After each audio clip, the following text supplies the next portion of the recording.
Alright, Indonesia sucks. Day 16. Well, sucks mostly. Anyway, so yeah, we did get the message from Kirk.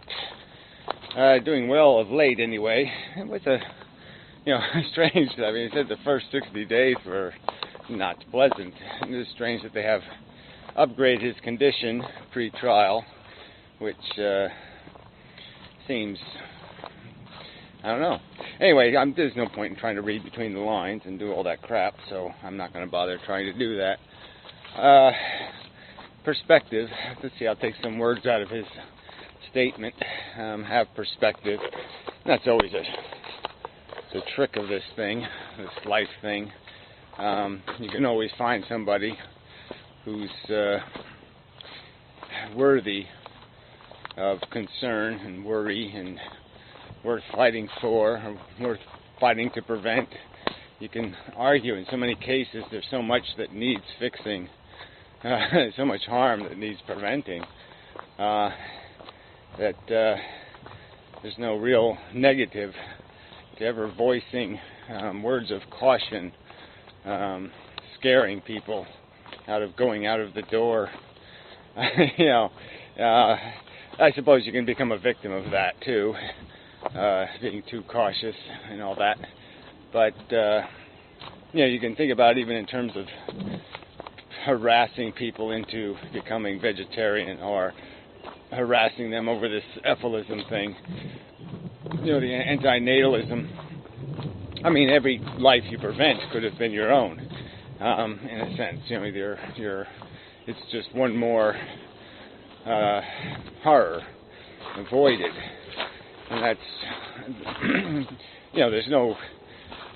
That's the redemption in life, is finding a way to turn the crap into something powerfully constructive.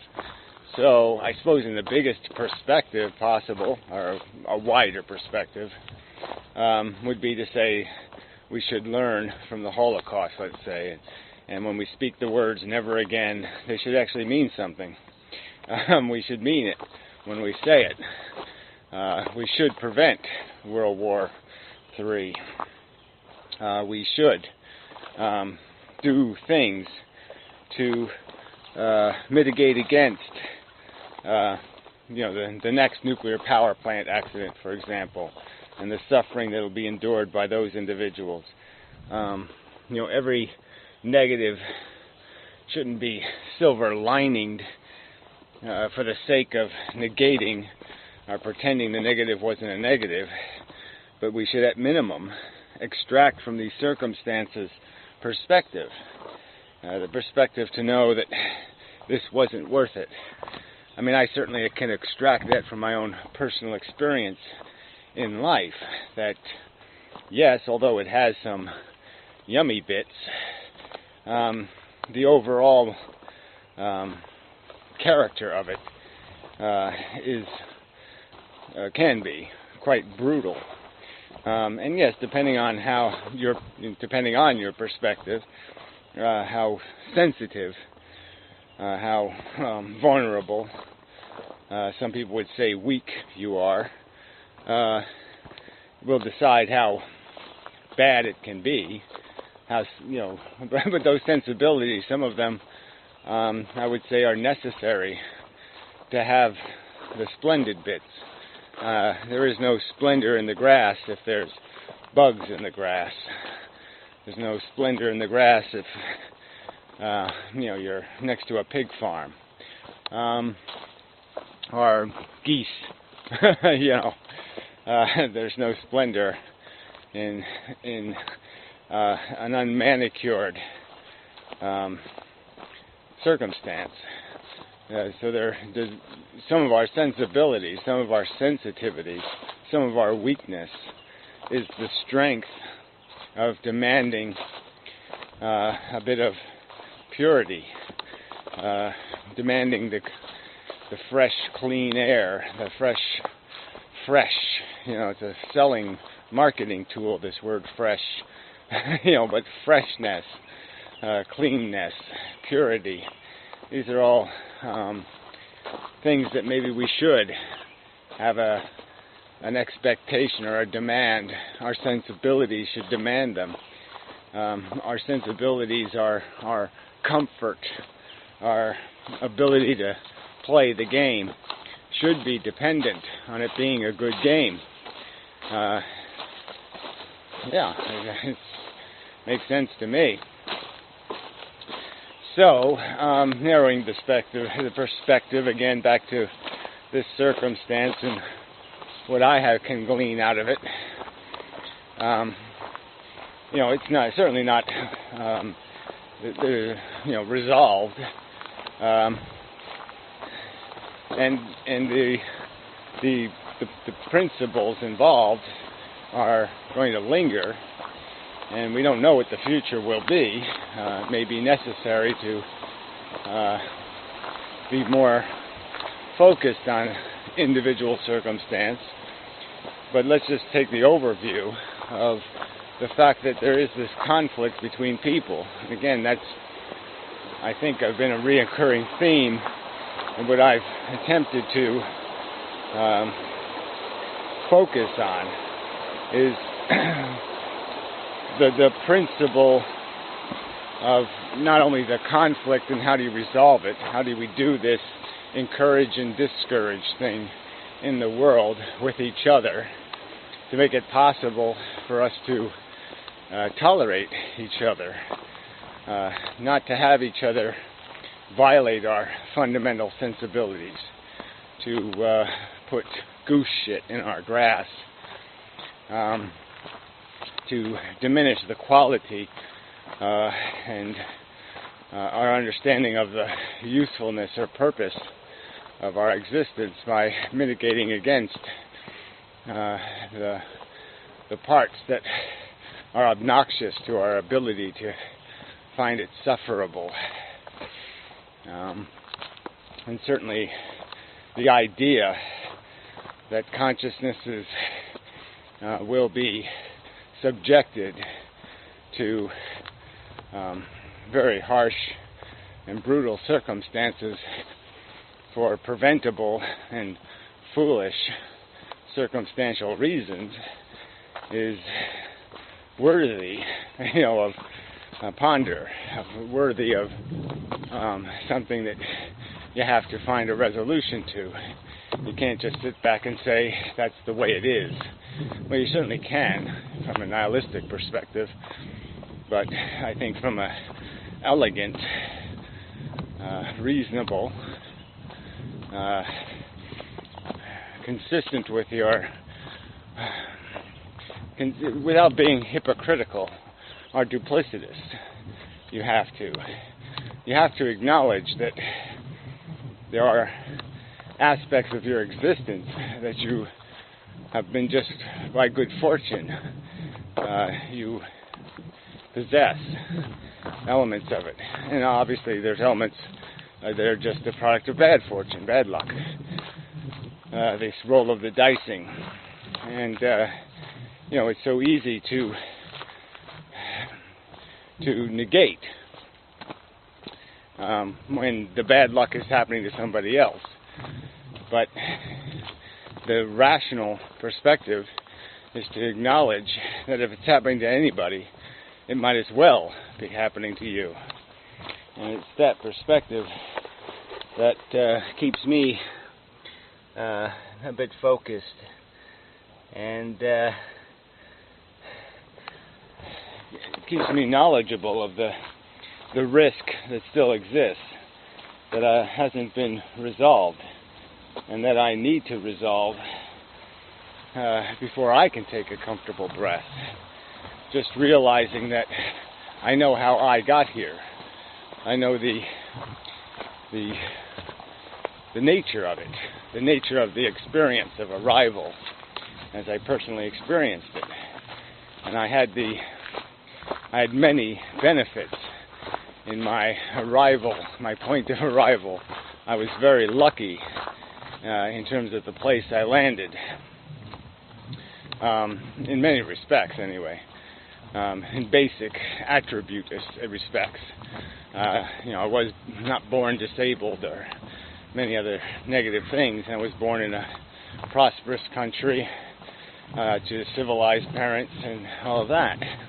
Very lucky.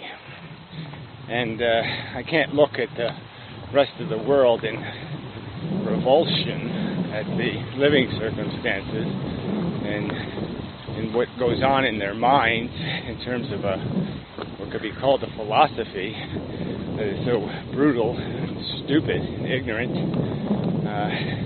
without being afraid, without recognizing that could have been me.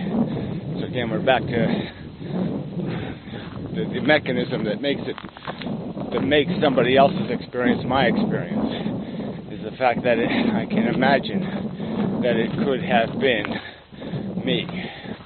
That there wasn't anything special that made me immune, and that none of us are immune to that arrival moment. You can't finish your life and say, there, I'd be done with it, because the waking up will take place in the world.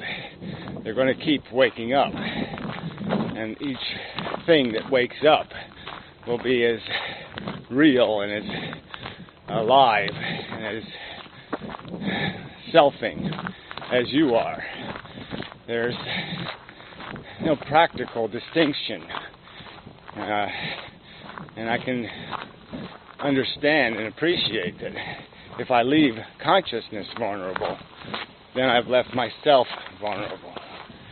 That although I am not consciousness, I'm not all of it, and I can't even accurately be called a piece of it. It's difficult to categorize the shape of it, because it does have this same but different quality. We have a unique personality. We have unique circumstances like an environment. There's the inside, and there's what the inside is traveling through, even the mechanism through which it's looking at the outside. So there's so many layers to the conscious experience that it's hard to qualify it, categorize it. And so, it's something I probably should work on finding the right words to explain it, because people do keep, they have problems with this idea of I'm using a reincarnation metaphor without any of the traditional concepts of reincarnation, which would be a migrating soul, or a migrating personality, or a migrating life experience. There's nothing about me that exists in other people in the sense that my programs are, in some respect, uniquely my programs. I'm just arguing for the fact that there is such a similarity between many of these programs that there is an effective twinness, an effective identity. You can't say identical because it's not, but I mean, there is that element of the fact that it isn't distinguishably different by any meaningful standard. So it's like two things being different. The skunk cabbage versus the wheat. They're different, but as an entity, as a functioning thing, there's likely little difference in terms of all the important categories. It's only in the unimportant categories that there is distinctions.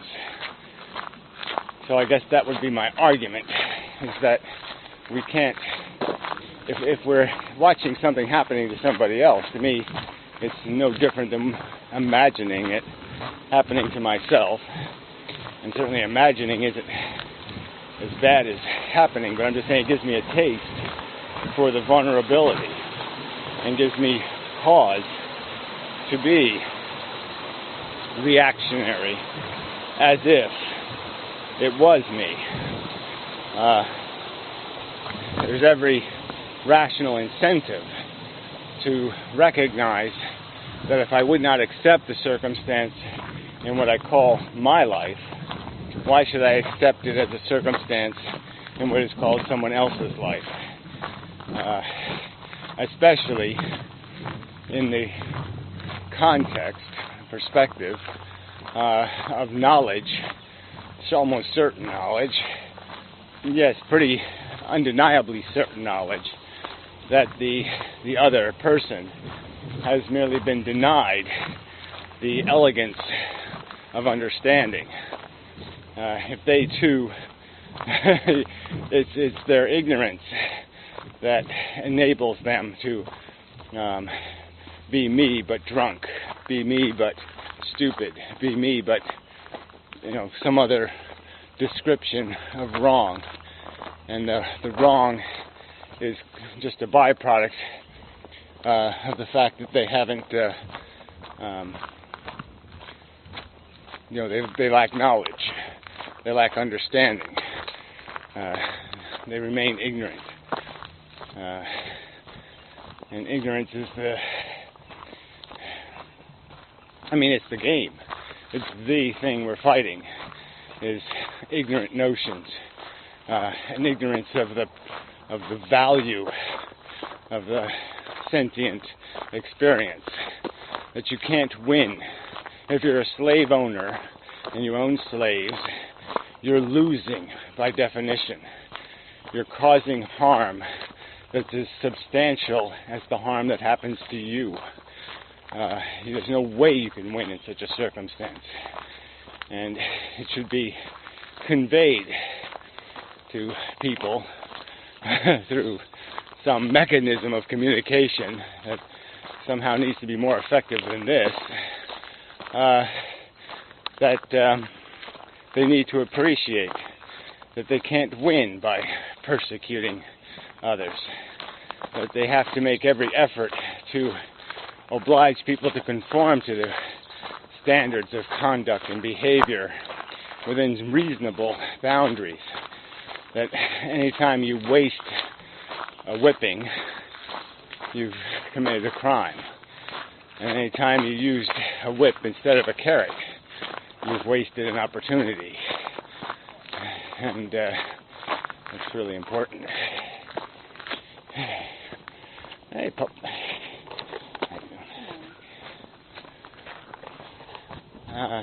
So anyway, and such. People still fishing. They do put lots of fish in there, so there's still lots to get out.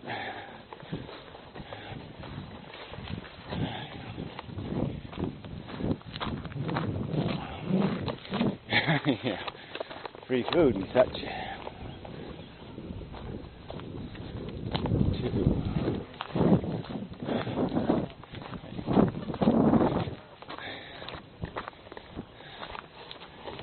Poles.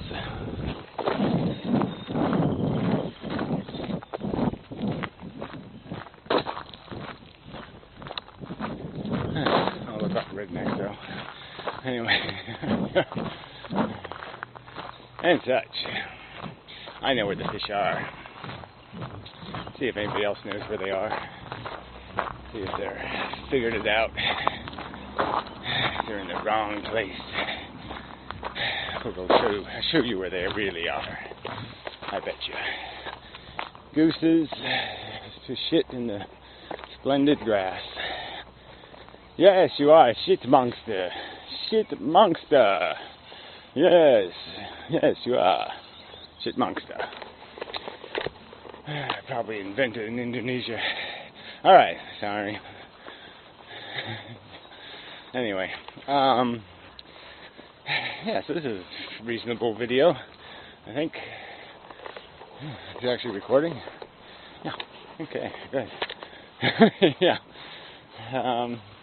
So anyway, I don't know how the transition will go from, dire circumstance to less dire, but we'll see. Alright, now there's probably a big monster fish right up here. I'll probably scare him before you'll see it. This is probably where they are. This is where somebody should be fishing. right in there.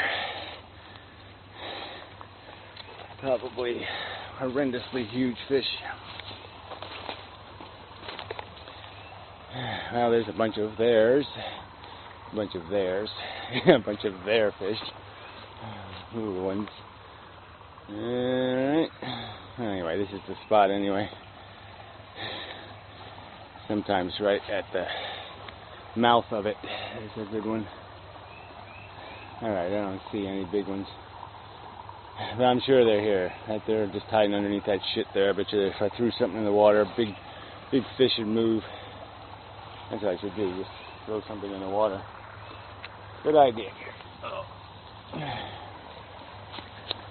Watch it. Alright, I didn't see anything monstrous. Alright, never mind. Yeah, I'm sure they're there though. It's an unfailable theory. Anyway, I planted this stuff here. And very much of it. Yeah. Did the environment, to help the environment day.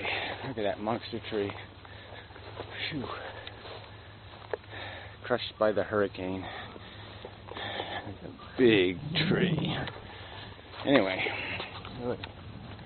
really ought to get myself a wood burner again.